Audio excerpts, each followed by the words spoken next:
प्रिय बच्चों, आज हम लोग रसखान के द्वारा रचित काव्य शंतनु का पाठ पढ़ेंगे।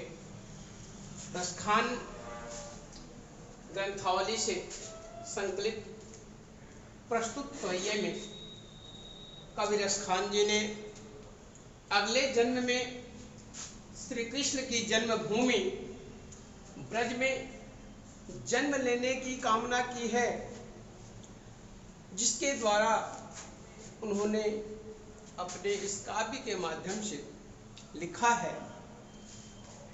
मानुष हो तो वही रस खाने, बसों ब्रज गोकुल गांव के ग्वारन। जो पशु हो तो कहाँ बसु मेरो चरो, नित नंद की धेनु मझारन। पाहन हो तो वही गिरी को, जो धरियो कर छत्र पुरंदर धारन।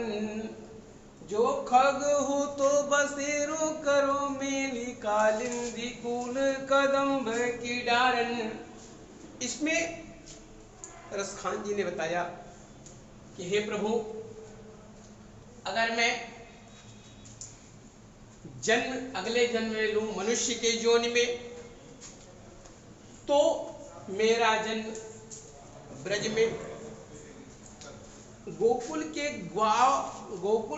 गांव के बाल बालों के बीच हो, और अगर मेरा जन्म पशु योनि में होता है तो मैं नित्य नंद बाबा की गायों के बीच चरूं, और अगर मेरा जन्म पत्थर की योनि में होता है तो मैं वही पत्थर बनूं जिन्हें आपने अपने हाथों में छत्र के रूप में धारण किया था।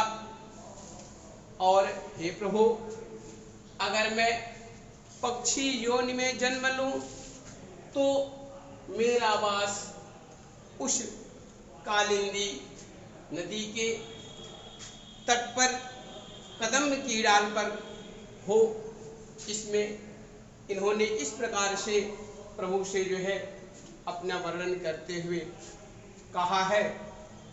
इसके बाद अगले पंक्ति में उन्होंने माता यशोदा और भगवान कृष्ण के वात्सल्य प्रेम का वर्णन करते हुए बताया है कि एक सखी नंद बाबा के घर गई हुई है, तो वह अपनी सखी से उसका वर्णन कैसे कहती है। तो इन्होंने लिखा कि आजो भोर ही गई होती, गई होती भोर ही हो, रस खानी रही वही नंद के भानही। वाको जियो जुग लाख करोड़, जसोमती को सुख जात कहो नहीं। तेल लगाई लगाई के अंजन, भौहें बनाई बनाई डिठो नहीं। डारी हमें हार निहारत भारत, जो कुछ कारत छो नहीं। इसके माध्यम से रसखान जी ने कहा कि एक सखी नंद बाबा के घर सुबह जाती है, तो अपनी दूसरी सखी से उसका वर्णन करते हुए कहती है कि हे सखी, आज मैं सुबह ही नंद बाबा के घर गई थी, और वहां जाकर के माता यशोदा का जो सुख मिला, देख करके वह जो सुख है उसका वर्णन नहीं किया जा सकता।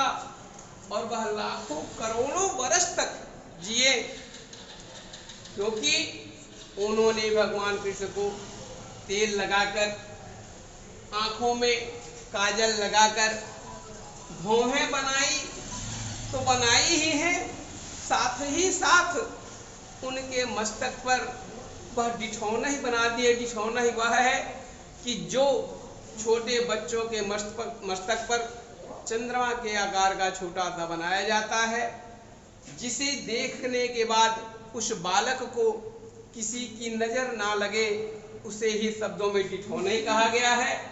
और गले में मोतियों की माला डाले हुए उन भगवान कृष्ण को जो है पालने में पुचकारती हुई झुला रही हैं। और इसके बाद का अगला कड़ी कल फिर पढ़ाया जाएगा। आज के लिए बस इतना ही।